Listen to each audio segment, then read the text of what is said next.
Merong sinurrender sa atin ng mga pangontra, mga habak, okay, mga Padre Pio. Ito, nakikita nyo yan. So, susunugin po natin. So, tandaan natin, pamilya, na kapag nasanay tayo gumamit ng ganito o maniwala tayo, ito po ay gagamitin ng kaaway, pasukan ng mga espiritu na hindi sa Panginoon. Okay? Ito yung ginagamit ng mga naniniwala, mga charm.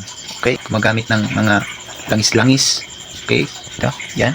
Okay? Ito, yung mga sinusulat sa papel, yung mga salita po ng mga Latin yan. Dapat paniwalaan natin only the name of Jesus. In the book of Philippians chapter 2 verse 8 to 9, there is only one name above every other name, and His name is Jesus. At walang ibinigay ang Ama sa langit, dito sa lupa, tanging pangalang Jesus lamang.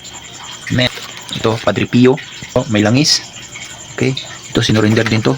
Ito yung ginagamit nila. Sigarilyo po ito, sigarilyo, pero kasama to sa orasyon, so hindi ko na ganong ipaliwanag. Okay, langis, mga pangontra, ito rin. Okay, in the name of Jesus. That spirit, pinapasukan ng mga espiritu. Ito po, Padre Pio. Hindi po ito makaligtas sa atin pa. Magbasa tayo ng salita ng Panginoon.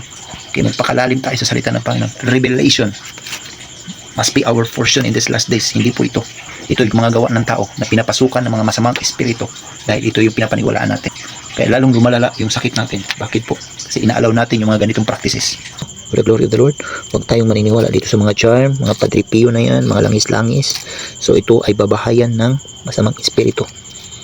Dapat, kung dumadaan tayo sa mga sitwasyon, ang unang maisip natin ang salita ng Panginoon. Okay? At ang pangalang Jesus.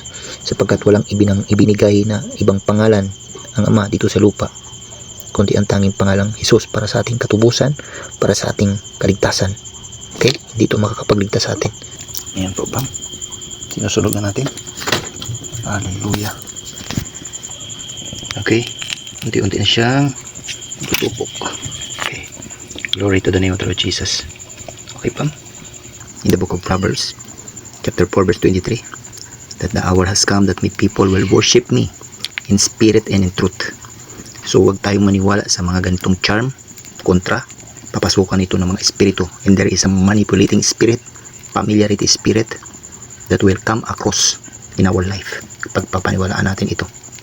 So, ayan, consume na siya. Thank you, Lord.